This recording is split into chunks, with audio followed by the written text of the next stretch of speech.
We, the people of South Africa, recognize the injustices of our past, honor those who suffered for justice and freedom in our land, respect those who have worked to build and develop our country, and believe that South Africa belongs to all who live in it.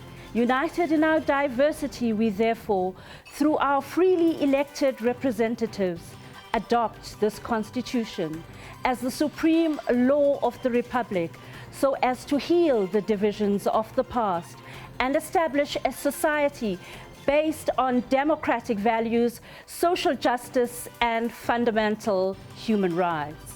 Good evening, South Africa, and good evening, Nana. Tonight, we discuss economic justice as enshrined in our Constitution. Good evening, Tans and citizens of the world's most unequal society. The effect of the past can be seen in the South African Bill of Rights in the emphasis of substantive equality, the role assigned to dignity, but I will join in Tans in reciting the preamble to our Constitution that uniquely enshrines economic rights.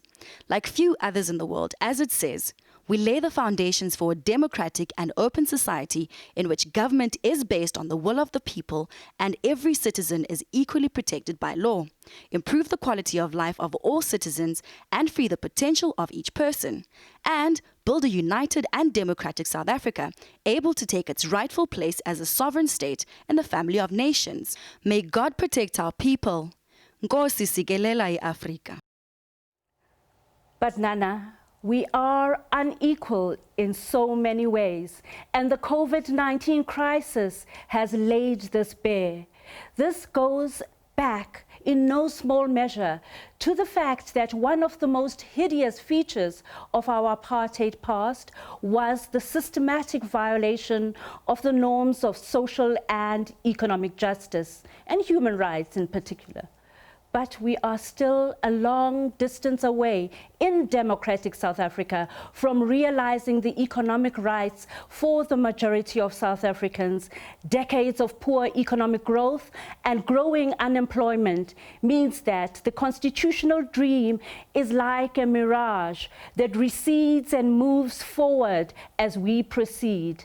But some economists say that we have a new opportunity and a chance shot at getting closer to economic justice if we provide the necessary relief, recovery, reform, and stimulus initiatives, and we reform the entire policy landscape, especially our economic policy landscape and our social policy landscape, in initiatives that we embark on in the light of the new COVID-19 response. The United Nations is of the view that human rights are universal, indivisible, interdependent, and interrelated. So, economic rights are linked to other rights. South Africa now has its first reliable estimate of how unequally wealth is distributed in the country. New research has brought to light the staggering reality of how much is owned in South Africa and just how few people actually own it. A scale between 0 and 1, called the Gini coefficient, is usually used to measure this. It works like this. The closer a score is to 1, the greater the income inequality. So, in a country where the score is 0, everybody earns exactly the same. Perfect equality. In a country with a score of 1, one person earns everything, and everybody else earns nothing. Absolute inequality. South Africa's Gini coefficient is 0.65, a staggering score by any international comparison. Let's listen more on this package from our producer, Prudence Makubalo. South Africa remains a dual economy with one of the highest inequality rates in the world, with consumption expenditure Gini coefficient of 0.63 in 2015.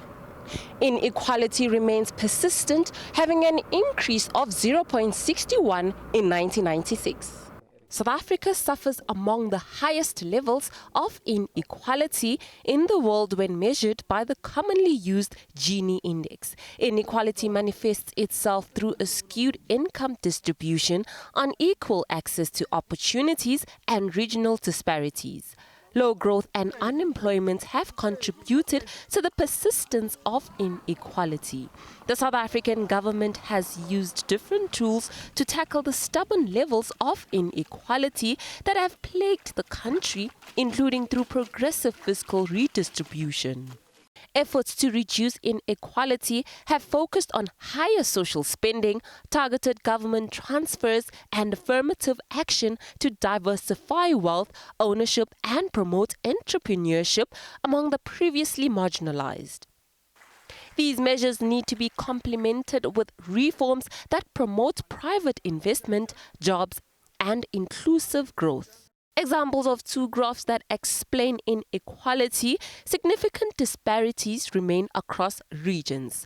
Income per capita in Gauteng, the main economic province that comprises large cities like Johannesburg and Pretoria, is almost twice the levels as that found in the mostly rural provinces like Limpopo and Eastern Cape. Being close to the economic centers increases job and income prospects. High unemployment is the major factor behind the inequality levels. South Africa's unemployment rate is significantly higher than in other emerging markets, with youth unemployment exceeding 50%. Creating more low-skilled jobs to improve labor force participation, especially in the poorest provinces, will spur inclusion. Employment prospects can be enhanced by improving the quality of education, facilitating affordable transportation for job centers. In the future, South Africa will need further fundamental reforms for more robust and inclusive growth. The focus needs to be on creating a business environment more conducive to private investment and job creation. This requires improved governance, reducing the cost of doing business, making goods and services markets more open to competition, allowing firms to compensate workers in line with their skills and productivity, and making state-owned service providers more efficient. Policies will also be needed to create opportunities to support the marginalized population through improved quality of education, health, and transportation. Prudence Makubalo, SABC News, Johannesburg. Now, disparities in South African wealth are an entrenched structural problem, but understanding them may never have been as pressing. The coronavirus has shone an unforgiving light on the country's heavily skewed economy, and nowhere more so than its wealth disparities. According to Chatterjee, people with wealth are able to survive the income shocks of the COVID-19 lockdown. They have property and they buy food stocks easily from their savings. They have types of jobs that can be done at home. Those are intellectual, skilled jobs, and so can self-isolate very easily. As a result, they are less likely to become infected. The staggering inequalities in wealth, for me, indicate who shoulders the burden of the pandemic. Explanations for exactly why inequality remains such a dogged feature of modern economies remains scant. For Chatterjee, this is because of a lack of focus and analysis of wealth inequality in contemporary economics, and the social forces that maintain it, as the central pillar of understanding pervasive economic inequality. It shows, for instance, that wealth in South Africa has changed. Where the super wealthy may once have dealt in real-world assets, land and housing for instance, they now deal largely in financial assets. While the most impoverished people in South Africa own little more than hard cash, the top 10% owns more than 99% of all bonds and stock held in the economy. The wealthiest 1% alone owns around 90% of the country's bonds and corporate shares. But why does wealth matter? The level and distribution of wealth in a country are important indicators of the welfare of its general citizenry, whereas income and consumption tell us something about the current living standards of a household or really a society. Just to add on to that statement, Tans, Data on assets and debt are important in assessing whether households can maintain these living standards during spells of unemployment or throughout their retirement. For wealth can generate its own income, such as interest, dividends, rents, or capital gains, and it can be passed on between generations. Parents can bequeath assets to their children, who can further grow them by saving or reinvesting the gains. The Health Department's Director General, Dr. Unbound says the National Health Insurance provides an opportunity for people to advance universal access to healthcare in our country. Dr. Pillay, Section 27 of the Constitution states that everyone has the right to access healthcare services, including reproductive healthcare. Why is universal access to healthcare important for our constitutional democracy? What can we learn from our experiences during the pandemic? And how is the NHI bill useful to advance the realization of the right to healthcare? Thank you. Thank you for the invitation and for the opportunity to talk to you about the NHI. Recently, I've forgotten to talk about NHI because we've been so caught up in the COVID-19 pandemic. So yes, I think the NHI provides a opportunity for us to advance universal access to healthcare, and I think that complies very well with the Section 27 of our Constitution. I think it's important to appreciate that South Africa's move from a universal health coverage concept to a national health insurance principle, which is important to differentiate, and I'll talk more about that now. If you look at South Africa's current health system structure, it's clear that we have a two-tiered health system where the wealthy are able to access services through a medical scheme, and those that are unable to afford a medical scheme cover then access care in the public sector. This differentiation based on class or wealth effectively then differentiates the quality of care as well, largely because it's clear that the poor will not be able to access the same levels of care as the rich would through their medical scheme cover.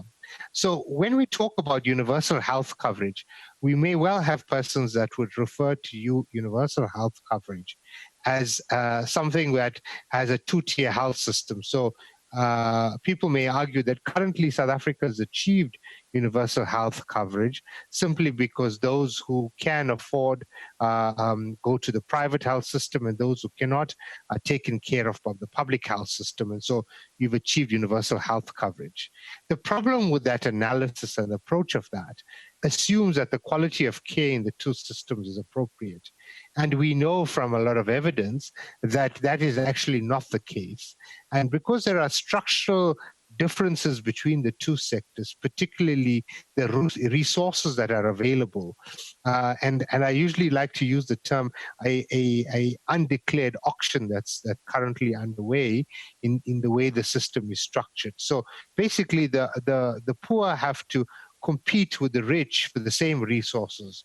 So to give you an example of what I'm trying to say is that a health professional, a medical doctor, for example, has a choice of whether he or she chooses to work in the public and the private health system. In making that choice, one of the options or opportunities available to him or her is what is the reimbursement that I would gain in the private system compared to the public system.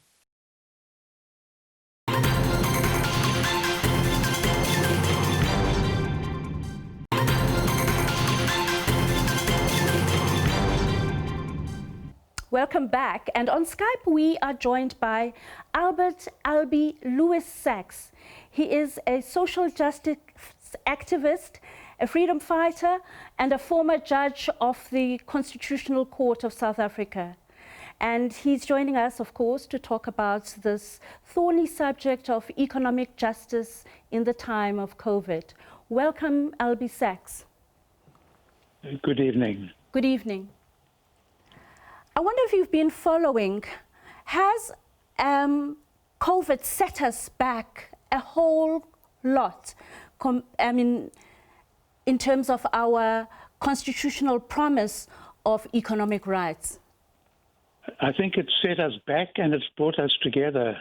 We're in a state of sort of turmoil.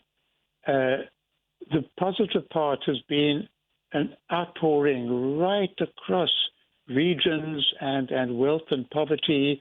This virus, this horrible terroristic virus, just doesn't discriminate. And although it hits the poor harder than the wealthy, rich people have died from it. And it somehow brings out our sense of common humanity, our interdependence, and makes us, as I think all of us, look to what the Constitution promised and what we need to do in South Africa more strongly than before.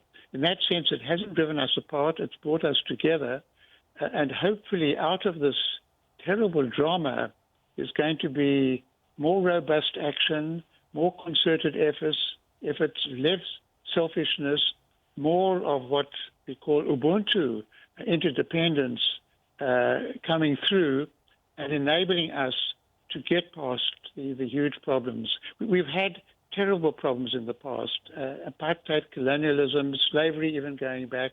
These were disasters and calamities. We got beyond them.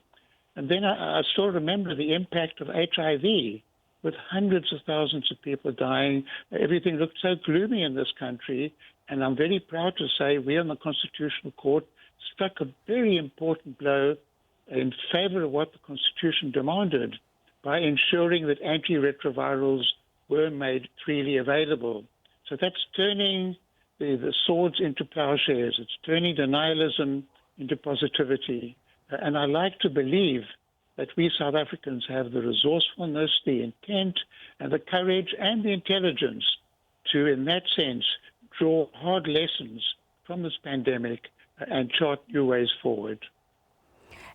Even though we've seen a heartwarming level of social solidarity and a demonstration of the humanist values in our Constitution, we have also seen that the catastrophe that has been the pandemic has rolled back economic progress, and it has shut down large parts of the economy, and this has led to a lot of economic deprivation. Would you say that the COVID virus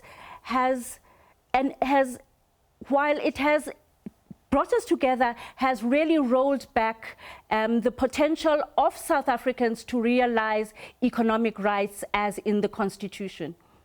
I'd say it's created heavy blows. It's set back the prospects that we had in terms of slowly but with increasing strength growing the economy. But this is a discussion happening all over the world. It's not peculiar to South Africa. And to the extent that our leadership intervened early and firmly, to the extent that our population, by and large, has been very, very responsive and very respectful of the situation, I think the impact from that point of view has been far less. I was listening to the discussion earlier from the Director General in Health, the impact on the poor, but that's the same that you're getting in New York City. This is not a peculiarly South African phenomenon. The heaviest burden of the epidemic being borne by the poor, not only because they don't have the mechanisms and the wealth to look after their health and to become immune, but they suffer from so many diseases associated with poverty, hypertension, obesity, lung diseases, and so on.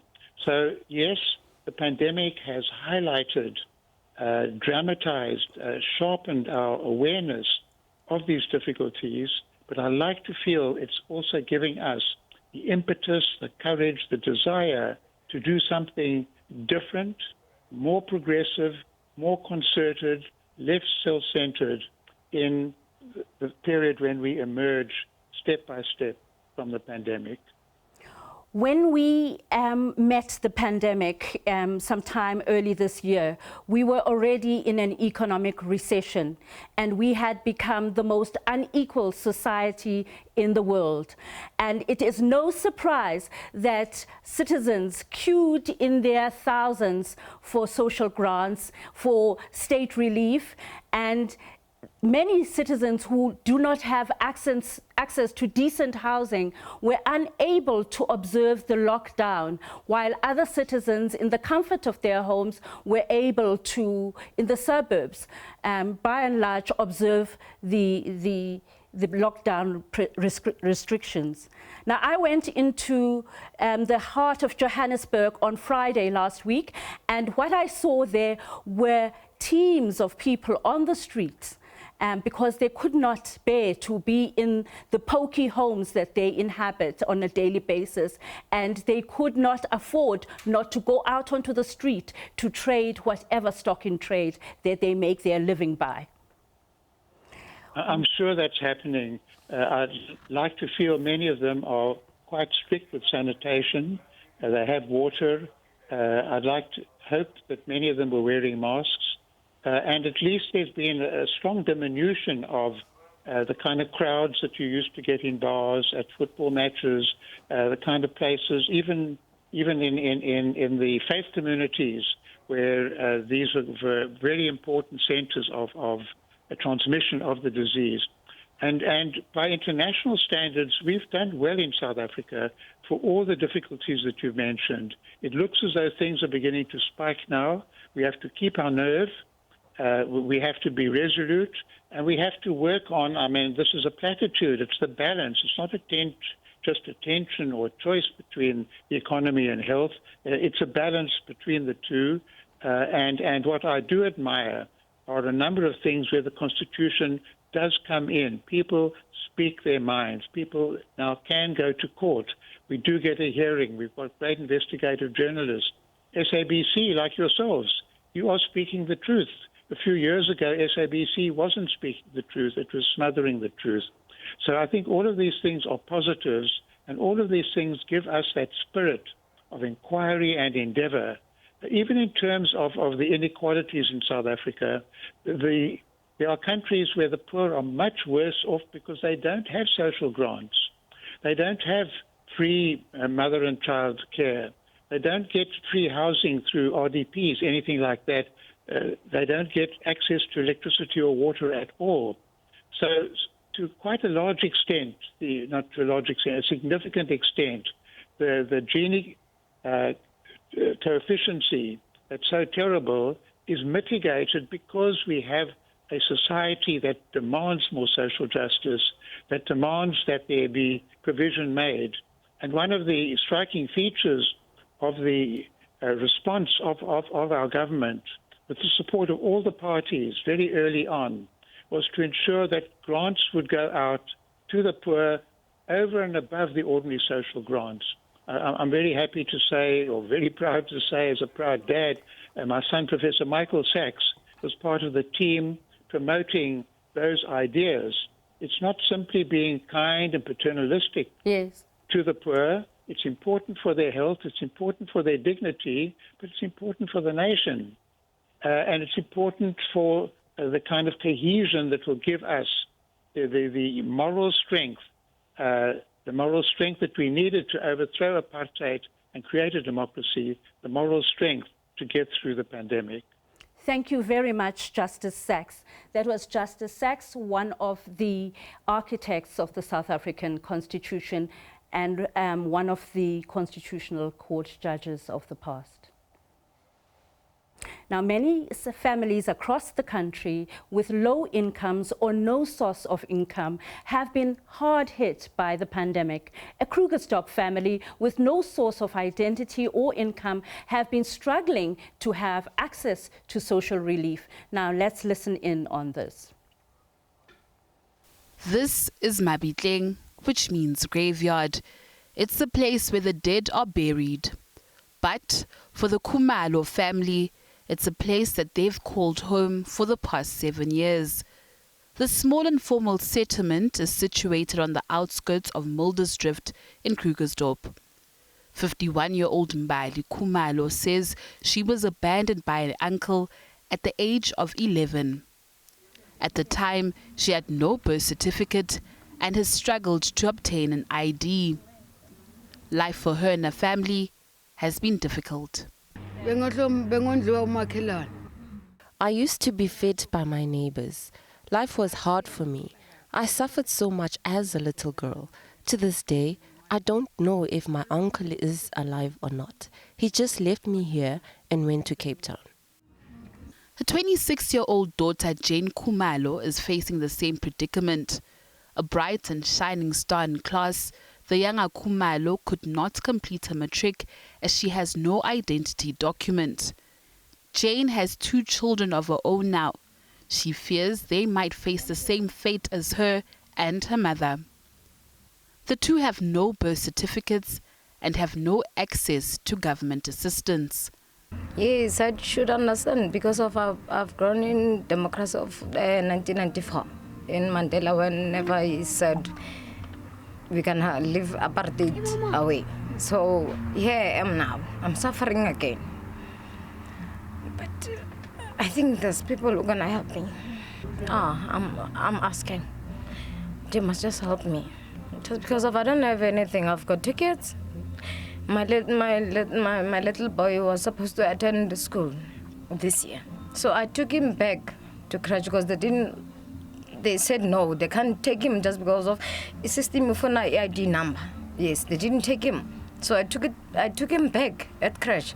Jane's former teacher at a former school remembers how the 26-year-old had a promising future, but her dreams simply vanished into thin air. I taught Jane mathematics in grade 9. I think it was in 2012. She was one of the brightest kids in class.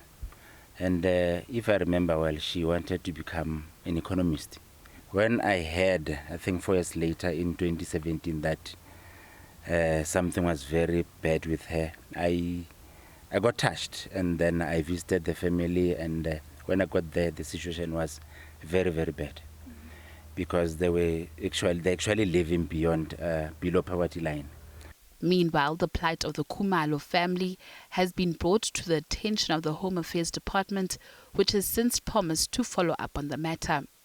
Although Jane's dreams of becoming an economist have been dashed, she still believes that she could make something out of her life only if government could give her a second chance.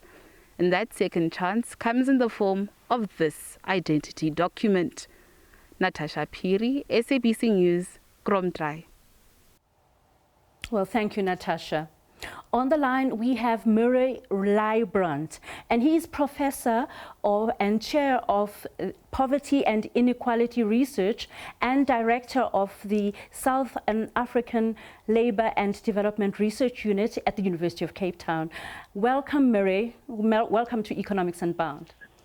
Thank you, Tandeka.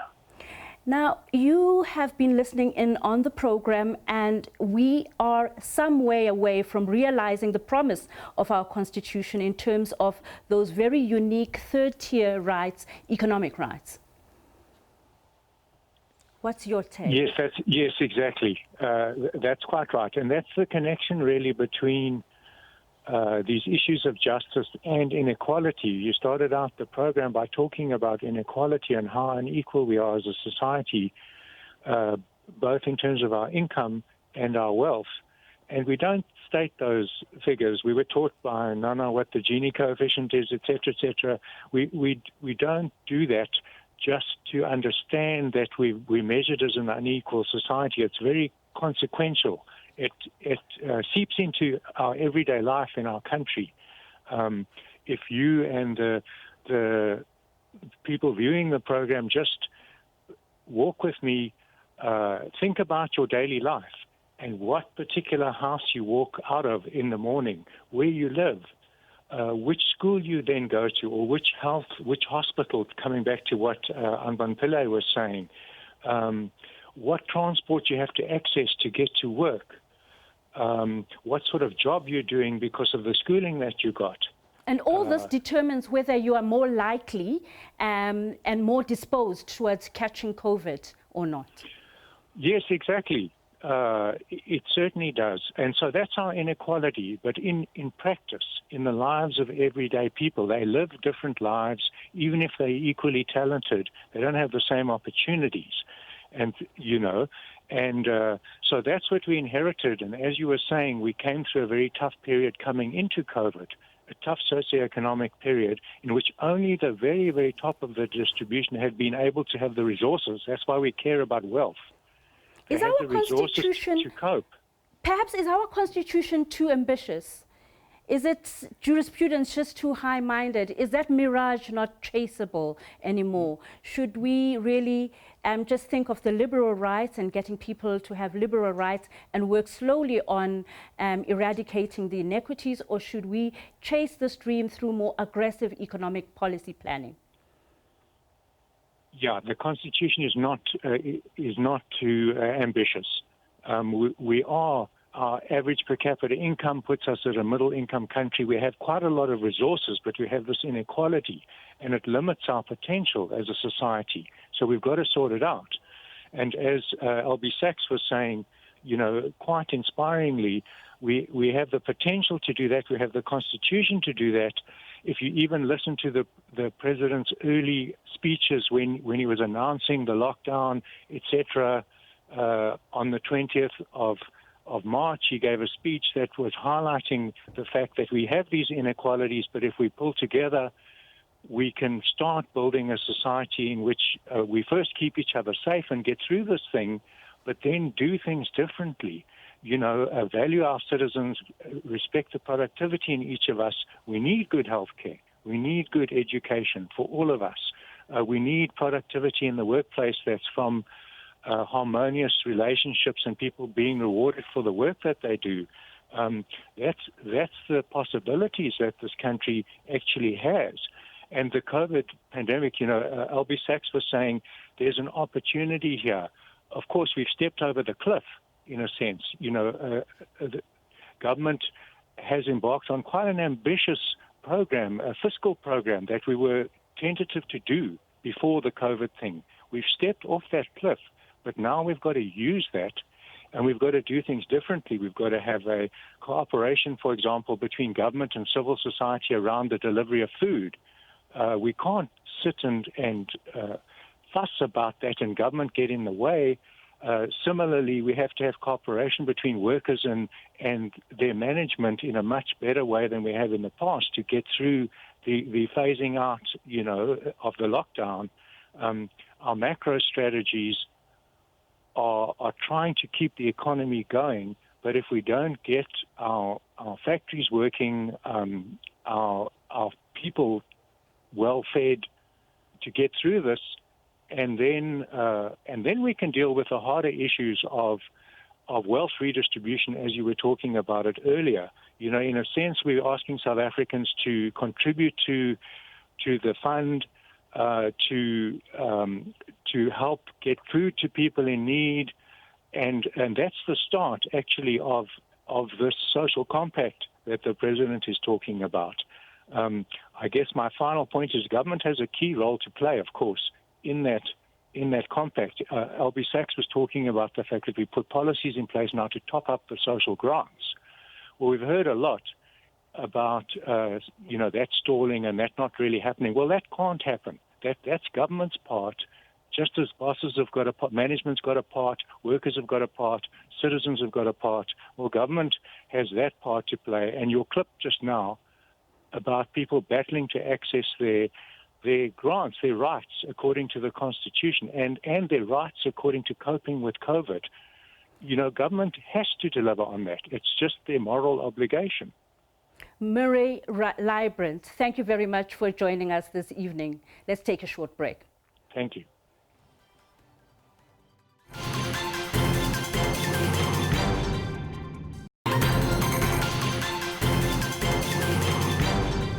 Welcome back as we discuss the issue of economic justice against the promise of our Constitution. Now on Skype, we are joined by Anda Davids, and she's joining us from Paris. She works for the French Development Agency and has done work for the OECD. Hello, Anda. Thanks for joining us. Hello. Thank you for the invitation. Now, we would Very like to happy understand what the general policy thrust of most governments has been, and if in your assessment and in your analysis, our government and others will be able to bridge the gaps, the inequality gaps post-COVID, or if these will widen into an ever-growing abyss.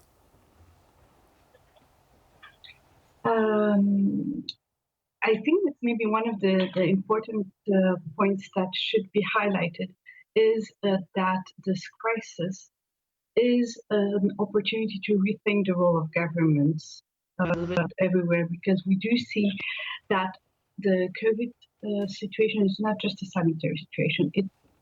It poses a lot of social issues, and it reveals and reinforces inequality everywhere. Most of the reactions from government all over the place have been the lockdowns, which in turn might aggravate the socioeconomic outcomes. But at the same time, they played a huge role in limiting the virus spreading and the health systems being overwhelmed. Therefore, I think that this one should be also one of the measures that that is looked at when talking about government's response. Then the response in terms, I would say, more of providing social assistance to those who are most in need has been quite impressive. And I would say that South Africa has been one of the countries that has been pioneering these kinds of responses in the continent, and not only within the continent. We see that countries in Latin America have sort of calibrated their response to what they have seen in South Africa and countries in Europe. Given that the labor market, for instance, is one of the mechanisms through which the COVID epidemics will increase, I would say, people's vulnerability, because those who are most impacted are those who are in the formal sector, those who have precarious contracts.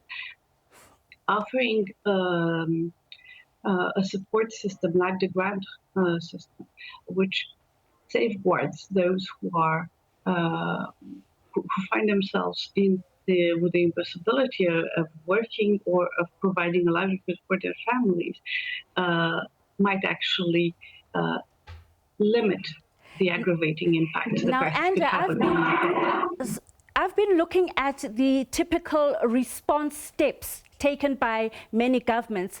They seem to mimic the steps taken by the government of Teddy Roosevelt after the Great Depression. And the first step being relief, the second step being stimulus in order to recover. So the second step is recovery. And the third step being economic reform. What do you think we can do in the third step in particular to recover from this economic catastrophe that has visited many countries?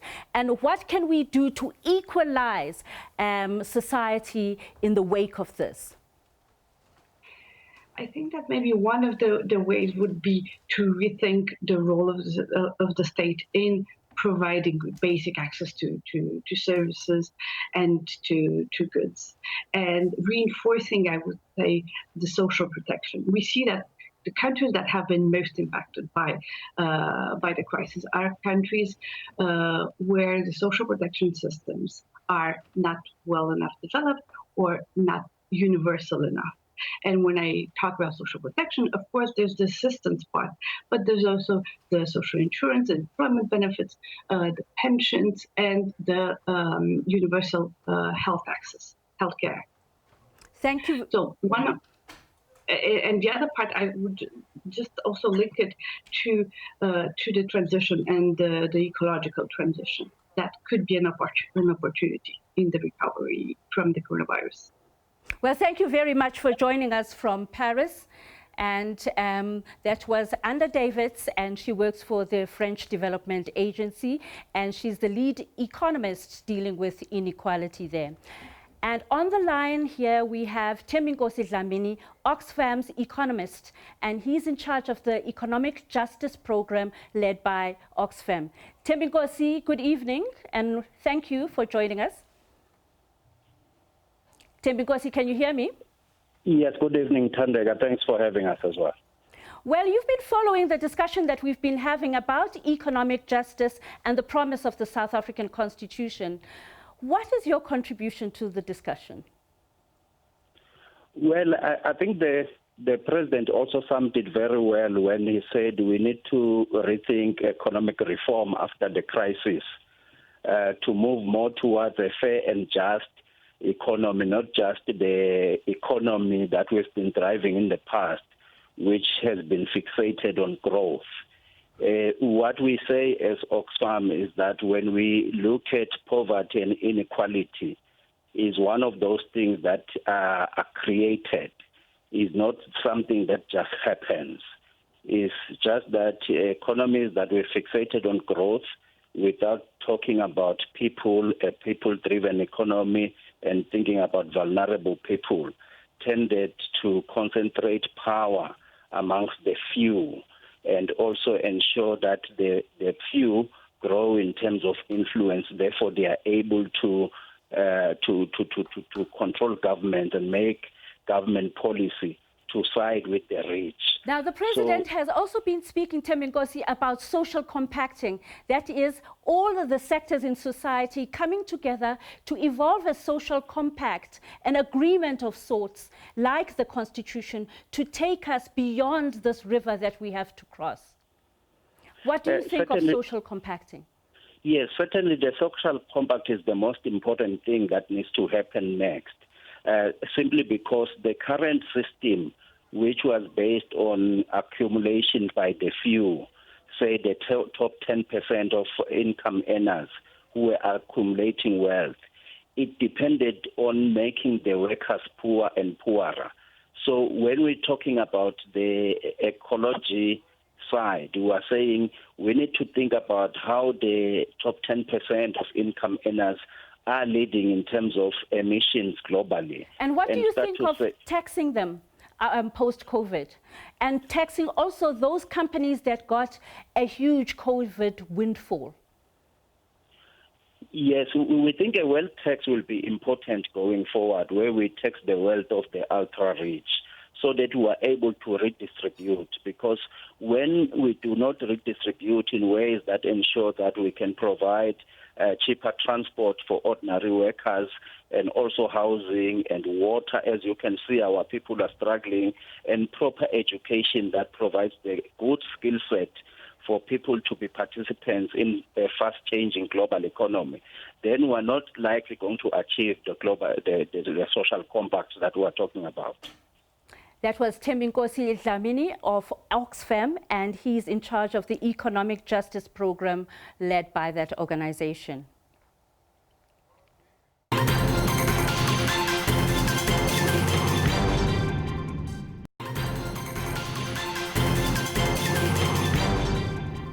Thank you for joining us again. And online, we are joined by Alan Hirsch, and he's from the Nelson Mandela School of Public Governance and UCT's Poverty and Inequality Planning Group. Hello, Alan Hirsch. Thanks for joining us. Hi, thank you very much. Great to be with you. What do you think our policy mix should have in terms of alleviating poverty and narrowing the inequality gap post-COVID? Well, it's really very difficult. Obviously, there are a lot of poor people who really suffered in recent times, and I think the first thing we have to make sure is that they are looked after. And we, we've already committed about 500 billion rand to a range of support programs, and we don't know how effective they're going to be in helping poor people. I think the most important thing is to get the economy going again. Obviously, as carefully as possible. We can't afford in the medium term, while we still are going to be winding down from the virus risk, we can't afford to take too many chances. What we've seen in the Western Cape is that the infections are concentrated in poor areas. In Delft, in Gugulethu Nyanga, in Khayelitsha, and those kinds of areas. So clearly these are people who are probably catching it in public transport and in places of work. And you have to be really, really careful about how we bring people together again. But we do have to find ways to do that. And I think we're moving in the right direction at the moment. But what do you think the policy mix should be post-COVID? What are the key features that it should have in order to bridge inequality and deal decisively long-term with the issues of poverty? For example, Roosevelt's answer to what to do after the Great Depression was to embark on massive public works programs, massive agricultural support programs, as well as massify contributions to the financial services sector so that the banks could recover and so on. And he had a clear program of economic reform. What should we do? Well, the president today announced that he's holding a conference on infrastructure investment, trying to bring public investment and private investment together around a range of infrastructure projects. And clearly it's that kind of investment. And as you talked about the Roosevelt New Deal, he built dams, he built electricity connections, he built roads, he did a range of things. Luckily, we don't need to save the banks. It seems as if the banks are sound enough in South Africa, but we also do need to have public works. So the kind of expanded public works programs that we've had in the past, those programs are going to have to unfortunately continue for quite a long time. But the most important thing is to rebuild trust, and to rebuild trust between government, between the private sector and the unions. Those three groups have to work together very well. And it's very exciting the way that the challenge of getting the economy going again in the late sort of COVID period, or in the current COVID period, has meant government, unions, and employers have had to get together to agree on safety protocols and on the way to move forward. And I hope that this is part of a process of rebuilding trust, because from trust comes confidence. And from trust, a social compact could emerge. Well, there are, in a way, a series of little social compacts happening all over the place at the moment, in different sectors. In the mining sector, there was an article the other day by Nick Holland in Business Day, where he talked about how he hasn't worked together with unions with a similar common purpose for a long time. That's a kind of a social pact. Whether there will be a grand social pact or not, maybe. If these mini social pacts, sector by sector, help people get together and talking about similar goals, then maybe we'll be ready for a bigger social pact, which will mean some discussion about how we finance growth going forward. Alan, we are out of time, unfortunately. We've had a very packed show, but thank you very much for joining us. That was Alan Hirsch from the Nelson Mandela School of Public Governance at UCT. Thanks, dear viewer, for joining us this evening from Nana and I. Goodbye.